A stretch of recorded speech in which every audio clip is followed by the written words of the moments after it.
León XIV exhorta a la fraternidad como antídoto a las guerras, tensiones y odio en el mundo. Tras el cierre de las campañas electorales por la presidencia en Chile, los obispos alientan a votar en forma consciente, responsable y pensando en el bien común. Militares en Venezuela cumplen una semana de entrenamientos mientras continúan los operativos contra el narcotráfico por parte de Estados Unidos en el Mar Caribe. El Congreso de Estados Unidos debate la vigencia de una ley que financie el aborto en casos excepcionales.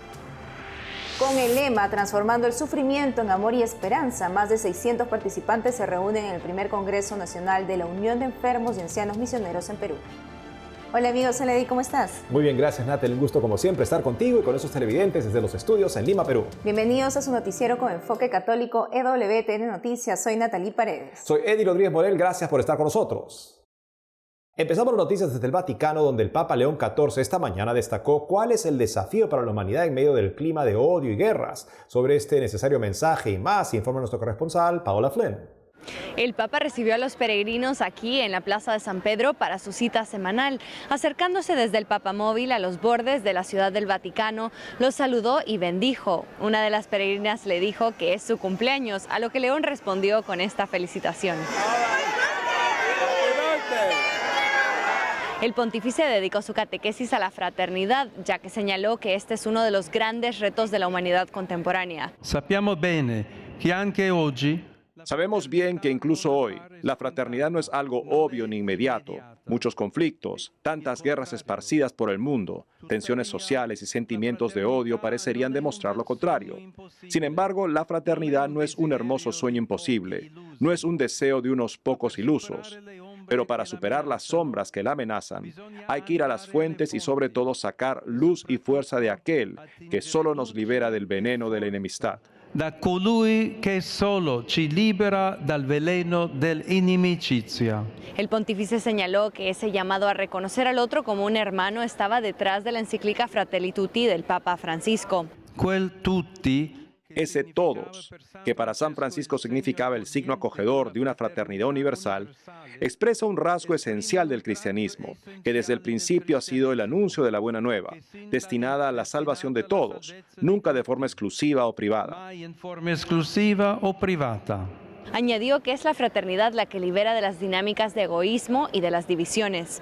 En su saludo a los peregrinos en lengua italiana, el Papa reconoció la valentía de una mujer en India que fue fundadora de la tercera orden de carmelitas descalzas indígena para las mujeres en India.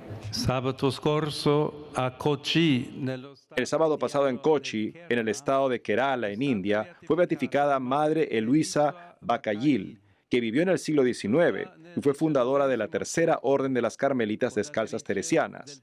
Su valiente compromiso con la emancipación de las niñas más pobres es fuente de inspiración para quienes trabajan en la iglesia y en la sociedad por la dignidad de la mujer. per la dignità della donna.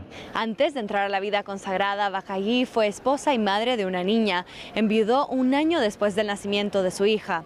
Ahora, India y la Iglesia Universal la reconocen como beata. En Roma, Paola Flynn, EWTN Noticias. Llevamos nuestra atención a Chile. Los dos principales candidatos presidenciales, Janet Jara del Partido Comunista de Chile y José Antonio Kast del Partido Republicano, cerraron anoche sus campañas electorales. Este domingo, más de 15 millones de chilenos eligen al nuevo presidente de la República y parlamentarios. Veamos.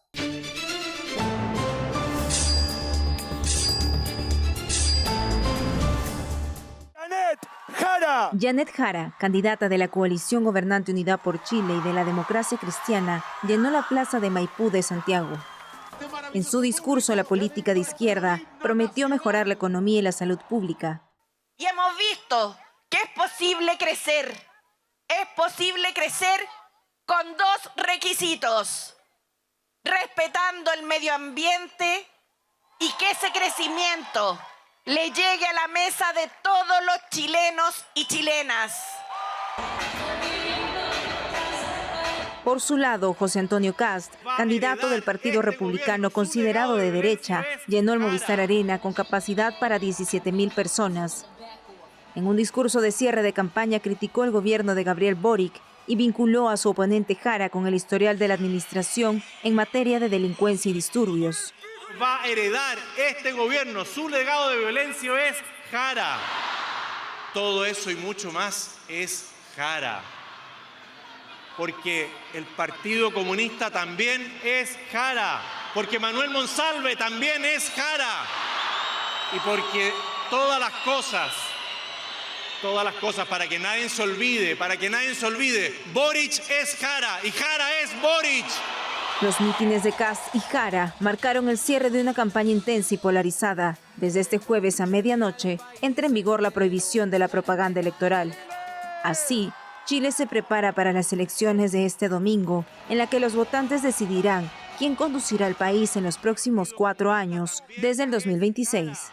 Porque Manuel Monsalve también es Jara. Y antes de las elecciones de este domingo 16 de noviembre en Chile, los obispos de este país exhortaron a los ciudadanos a participar en los comicios de manera consciente y responsable, recordando que el voto es una expresión de compromiso con el bien común. En su mensaje de apertura de su 132 Asamblea Plenaria, invitaron a ejercer el derecho al sufragio con discernimiento, buscando siempre el diálogo y la unidad por encima de la polarización. Subrayan además la importancia de promover una sociedad más justa, solidaria y centrada en la dignidad de toda persona. A fines de octubre, los obispos de Chile enviaron una declaración de principios que deben tener en cuenta los chilenos de cara a las elecciones. Escuchemos a Monseñor Juan Ignacio González, obispo de San Bernardo, al respecto. Hemos puesto el acento en los temas que ya hace años ya el Papa Benedicto y después también el Papa Francisco y que son ya parte del magisterio de la Iglesia, se les ha llamado no negociables, es decir, la dignidad de la persona humana desde su concepción hasta la muerte natural, que incluye por lo tanto el rechazo absoluto al aborto directo, al aborto en cualquiera de sus situaciones y a la eutanasia. El segundo tema es el tema relativo a la educación, ¿no es cierto? A la familia. La familia está formada por un hombre y una mujer que integran lo que en el mundo occidental hemos llamado siempre el matrimonio, y por lo tanto otras formas de unión no son en sentido estricto matrimonio. Y la tercera cosa que también está en tela de juicio y ha estado en tela de juicio todos estos años es la enseñanza. Reafirmamos una vez más lo que el mismo Papa nos ha dicho recientemente. La libertad de enseñanza es un elemento esencial de la doctrina social de la Iglesia, particularmente en la capacidad que tienen que tener los padres para escoger la educación de sus hijos, y hay que fijarse que las personas que vamos a elegir, tanto para el cargo de presidente, Senado y Cámara de Diputados, sean hombres y mujeres íntegros.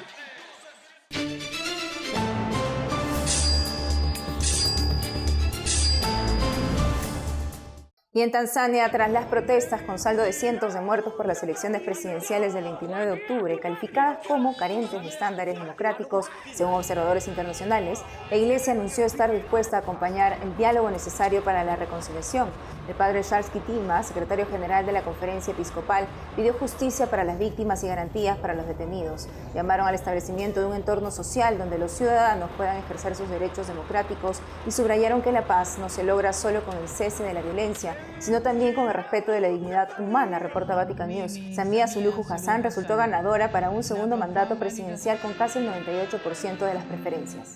Ahora llevamos la mirada a Venezuela, donde esta semana el ejército cumple ejercicios militares para salvaguardar su espacio aéreo ante una posible agresión extranjera, según el gobierno. Las operaciones se desarrollan en medio de una creciente tensión con Estados Unidos tras la orden del gobierno de Trump de enviar buques de guerra a aguas caribeñas cercanas a Venezuela, recuerda Associated Press. A principios de semana, el secretario de Defensa estadounidense Pete Hegseth informó que un nuevo ataque contra embarcaciones sospechosas de narcotráfico dejó 6 muertos en 2 barcos en el Pacífico Oriental. Esta operación eleva a 19 el número total de ataques y al menos 75 muertos desde que el gobierno de Trump lanzó una ofensiva antidrogas en aguas sudamericanas. Alrededor de 200.000 miembros de las Fuerzas Armadas, policías y líderes comunitarios afines al gobierno de Nicolás Maduro participan en las prácticas que se extienden hasta este miércoles en Caracas y en todo el país. En Estados Unidos, en la discusión sobre el presupuesto del gasto público para el próximo año, también se contempla la vigencia de la polémica enmienda Hyde, una ley federal de Estados Unidos que prohíbe el uso de fondos federales para financiar abortos, excepto en casos de violación, incesto o cuando la vida de la madre está en peligro. Fue aprobada por primera vez en 1976 y lleva el nombre del congresista republicano que la promovió, Henry Hyde. La enmienda se renueva cada año. Veamos el informe de EWTN News Nightly. Este es el mayor esfuerzo por eludir la enmienda Hyde que jamás hayamos visto, y es ridículo que hayamos estado financiando esta terrible ley. Hemos dejado claro que los republicanos deben mantenerse firmes en contra. Legisladores pro vida dicen que la protección de los no nacidos es una línea roja para cualquier nueva ley de reforma sanitaria aprobada por el Congreso. Será una prioridad fundamental para nosotros que se proteja la santidad de la vida y que no estemos subsidiando el aborto en este país. El dinero de los impuestos federales no debería usarse para financiar abortos, ya que un buen porcentaje del público estadounidense lo considera moralmente repugnante. Entiendo que la gente tenga diferentes opiniones, pero como mínimo, no gastemos dinero federal en eso. Afirmación de los demócratas: Obamacare no permite la cobertura de aborto. Todos estos mitos, ideas erróneas y desinformación forman parte de una estrategia republicana para desalentar los créditos fiscales para cumplir con la ley de la atención médica asequible. Pero WTN News Nightly descubrió una docena de estados que actualmente exigen que los planes de Obamacare cubran los servicios de aborto. Si se van a extender los subsidios, deben cumplir con la enmienda Hyde. No podemos seguir subsidiando el aborto porque el resultado es que más niños por nacer pierden la vida y las mujeres de este país sufren. Como parte del acuerdo del Senado, el líder de la mayoría, John Thune, prometió una votación sobre la reforma del Obamacare para mediados de diciembre. El liderazgo de la Cámara de Representantes afirma que las disposiciones pro vida también son una prioridad en los proyectos de ley de financiamiento restantes. El equipo de liderazgo, incluido nuestro presidente de la Cámara, ha dejado claro que estas disposiciones, la enmienda Hyde, se incluirán en los proyectos de ley de asignaciones. Este martes el Papa León XIV nombró al padre John Wamebi como obispo auxiliar de la Arquidiócesis de Guayaquil, informó la Conferencia Episcopal Ecuatoriana en un comunicado. El padre John Wamebi, de 50 años de edad, pertenece a la Congregación de los Misioneros del Verbo Divino y cuenta con una amplia trayectoria pastoral y formativa en Ecuador y en su país natal, Ghana. En 2005 llegó al Ecuador, donde ha desarrollado la mayor parte de su labor pastoral. El padre Cucho se desempeñaba como párroco de María Madre de la Iglesia en Huaquillas, diócesis de Machala. La Conferencia de Obispos expresa su gratitud a Dios y al Santo Padre por el nombramiento e invitó a los fieles a unirse en oración para que el Espíritu Santo le conceda abundantes dones en su ministerio episcopal. Y en Estados Unidos, en ocasión del Día de los Veteranos de Guerra este martes, varios obispos expresaron su profundo agradecimiento a los hombres y mujeres que sirvieron en las Fuerzas Armadas, invitando a los fieles a elevar oraciones por ellos y por la paz, reporta Ciprensa. Veamos cómo se recordó. EWTN News Nightly reporta. En este Día de los Veteranos, el presidente Donald Trump elogia a los estadounidenses que visten el uniforme. Hoy a cada veterano les decimos, amamos a nuestros veteranos. Les decimos las palabras que con demasiada frecuencia se quedan sin decir. Gracias por su servicio. Muchas gracias. El presidente también se refirió brevemente al cierre del gobierno y felicitó a los legisladores que lucharon por su reapertura. Una gran victoria. Estamos reabriendo nuestro país. Nunca debió haber estado cerrado. Nunca debió haber estado cerrado. El proyecto de ley que financia gran parte del gobierno federal hasta el 30 de enero mantiene en funcionamiento ciertos programas incluidos la agricultura, la construcción militar y los asuntos de veteranos hasta septiembre. Dejando de lado el cierre, la mayor parte del discurso del presidente hoy se centró en los millones que han servido en uniforme a lo largo de las generaciones. El Día de los Veteranos se remonta al armisticio que puso fin a la Primera Guerra Mundial. Se ha convertido en un día de reconocimiento para todos los veteranos y aquellos que aún sirven. El presidente Trump también participó en una ceremonia de ofrenda floral en la tumba del soldado desconocido y guardó honores durante el toque de silencio.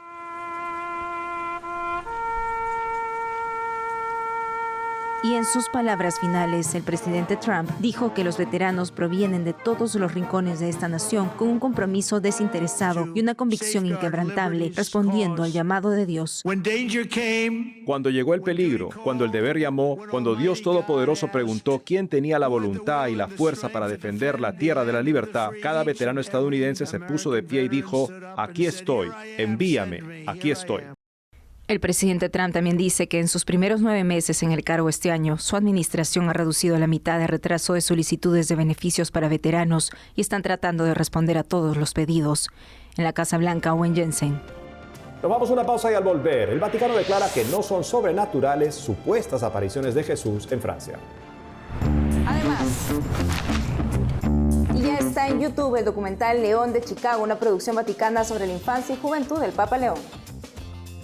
Regresamos con más noticias con Enfoque Católico.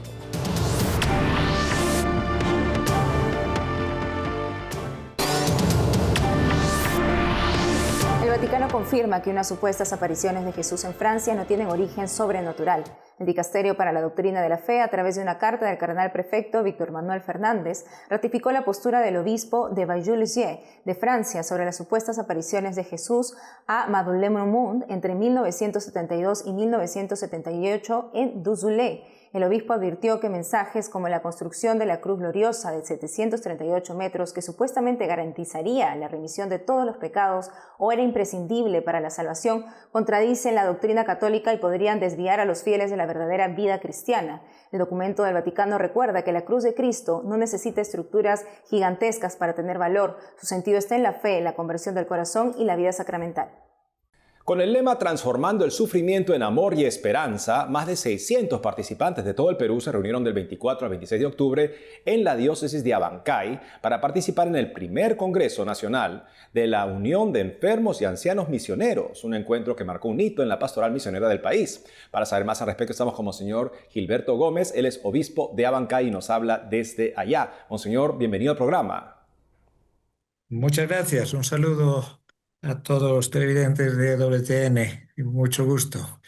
Pues efectivamente, sí, hemos tenido pues del día 24 al 26 de octubre, ese es mes también del Domum, un mes eminentemente misionero, pues las Obras Misionales Pontificias del Perú pues nos ha concedido ese honor de organizar el primer Congreso Nacional del enfermo, del anciano misionero. Habíamos tenido otras veces a nivel diocesano, digamos, congresos misioneros, pero este revestía una especial importancia por ser de nivel nacional y además el primero, ¿verdad? Así es, Monseñor, y pienso justamente cuando uno reflexiona y dice enfermos y ancianos misioneros, uno piensa en nuestro Señor Jesucristo inmediatamente que el sufrimiento no fue un obstáculo para la misión, sino más bien fue el medio privilegiado para realizarla justamente. Efectivamente, San Pablo le decía a los colosenses que yo completo en mi carne, dice, lo que falta a la pasión de Cristo en favor de su cuerpo, que es la Iglesia. El Señor podía salvarnos sin ninguna cooperación nuestra, como una gota de su sangre o menos, ¿no? Pero pues ha querido darlo todo, ha querido darnos esa demostración tan grande de amor, sufrir tanto por nosotros y sobre todo darnos también esa posibilidad de unir nuestra fragilidad a la de él, a de su pasión y así extender el reino de Dios. Esto es lo que la gran fuerza que son los enfermos y que son los ancianos y que son los débiles, ¿no? En la Iglesia, para extender la misión de la Iglesia. ¿Y cómo puede este Congreso, justamente con este mensaje tan importante, este mensaje de la participación de los ancianos y personas enfermas en la misión de la Iglesia, cómo puede llegar a más personas en la Iglesia, en el Perú? Sí, bueno, los participantes, claro, eran más de 600 personas de toda edad, efectivamente, muchos mayores, muchos también enfermos y bueno, también gente más joven que se cuida de la pastoral, de la salud en diversos lugares. Muchos eran de habla quechua, ¿verdad? Y también se hacía una traducción después de las ponencias, una breve traducción a lengua quechua, aunque la gente sí también entiende el castellano. Y también, bueno, tenía una parte virtual, lógicamente, para poder llegar pues a muchos otros que se conectaban desde diversas partes del país, ¿no? Entonces, y yo decía, bueno, pues que a veces los congresos empiezan también después, porque después del impacto que haya tenido eso, pues hay unas conclusiones, después hay unas réplicas que se hacen en diversos sitios y parroquias, y se trata de ir fortaleciendo pues esa unión del enfermo y del anciano misionero para seguir llevando adelante la misión de la Iglesia, ¿verdad? Pues excelente, Monseñor. Le agradezco mucho haber estado con nosotros para hablarnos de este importante evento, para justamente comunicar la importancia, el papel central que tienen en la misión de la Iglesia nuestros hermanos ancianos y los que sufren una enfermedad. Monseñor Gilberto Gómez, arzobispo de Abancay, gracias por haber estado con nosotros el día de hoy. Muchísimas gracias, que para mí era la primera vez en EWTN que nosotros estamos continuamente conectados. La televisión de la diócesis está conectada continuamente a esta radio, y entonces pues se puede extender muy bien esos mensajes tan importantes. Entonces, muchísimas gracias. Y el mensaje es eso, pues eso, convertir pues eso, en esperanza, en fuerza misionera, pues nuestra debilidad. Podemos decir como San Pablo, cuando soy débil, entonces soy fuerte. Soy también un misionero que aporto mucho desde mi enfermedad o desde mi debilidad de la ancianidad. Amén. Muchas gracias, monseñor. Por otro lado, la 9ª Cumbre Internacional del Apostolado Empresarial Católico His Way at Work, celebrada en septiembre en Cancún, México, premió el proyecto de coaching católico Christouch, impulsado por la joven española María Massagué, que responde al vacío existencial de la juventud expresado hace poco por la cantante española Rosalía, considerada una estrella de género pop. En fase de desarrollo del proyecto y en búsqueda de inversiones para realizar un aplicativo para teléfonos móviles con que llegar a jóvenes de todo el mundo, su impulsor habló con nuestro corresponsal en Madrid, Nicolás de Cárdenas. Veamos. Queremos estar donde ellos están, queremos estar en la tecnología, en su móvil. Entonces, ellos cuando están tristes, cuando tienen esos pensamientos y se encierran en su cuarto, lo que les queda es el móvil. Entonces, queremos estar en ese lugar, que ellos puedan tener a alguien que les escuche, que les entienda. Y Christouch, al final, para decirlo así, es un camino de sanación. Es un camino, si quieres, ver de crecimiento personal, espiritual, pero la base es un camino de sanación y el objetivo es que se encuentre con Dios. El joven entra, hace un test de personalidad. Todos tenemos una tendencia en cuanto a nuestro carácter, ¿no? De a qué tendemos más en cuanto a algún pecado, alguna herida. Entonces, es identificar ese temperamento que tienes, poder ofrecer esto a Rosalía, a cualquier, digamos, influencer, ¿no? Sería cualquier persona, pero para poder ayudar y colaborar entre nosotros. Jolín, al final es de mi tierra también, Rosalía. Entonces sería espectacular poder, hacer un mensaje en conjunto, poder decir, vamos a intentar ayudar desde nuestra humildad, desde nuestras miserias, ¿no? A esos jóvenes que también se sienten perdidos y que nosotros lo hemos estado. Y me encanta cómo personas como Rosalía pueden salir y pueden expresar esto. Más allá del momento en el que yo me encontré en el seminario de vida en el Espíritu, con el Espíritu Santo, he tenido muchísimas señales de que voy por el buen camino, de qué es lo que Dios quiere cada mañana antes de ponerme a trabajar en algo, ¿no? De Christouch. Le digo al Señor, ayúdame, esto es tuyo, yo quiero ser tu instrumento en todo momento. Y este miércoles el Papa León XIV recibió en audiencia privada a la cantante italiana Laura Pausini. Durante el encuentro, el pontífice dijo al artista que antes de Sanremo era fan suyo. Mi secretario es el mayor fan de América Latina, señalando al peruano Edgar Iván Rimaicuna, su mano derecha en el Vaticano. La artista le entregó una interpretación suya del Cántico de las Criaturas. El Santo Padre también recibió como regalo una placa de Billboard Women in Music, una iniciativa que promueve la voz y la presencia de las mujeres en la industria musical. Y ya puede ver en YouTube el documental Leo from Chicago, en español León de Chicago, que recorre la vida de León XIV, primer papa estadounidense y peruano a 6 meses de su elección. El documental muestra lugares clave de la infancia y juventud del papa en Dalton y Chicago, así como oficinas, escuelas y parroquias agustinas, el Centro de Estudios Unión Teológica Católica y sitios frecuentados por Robert Prevost. También incluye testimonios de cerca de 30 personas que lo conocieron de niño y joven y recorre ciudades como Filadelfia y Port Charlotte en Florida, revelando recuerdos personales y su participación en marchas por la vida en Washington. El film fue producido por la Dirección Editorial del Dicasterio para la Comunicación en colaboración con la Arquidiócesis de Chicago y el Apostolado del Sembrador Nueva Evangelización. Estuvo a cargo de Débora Castellano, Salvatore Cernuzzo y Felipe Herrera Espagliato. Y eso es todo por hoy, amigos. Gracias por haber estado con nosotros. No olviden seguirnos en nuestras redes sociales y en www.tnnoticias.com. Hasta mañana.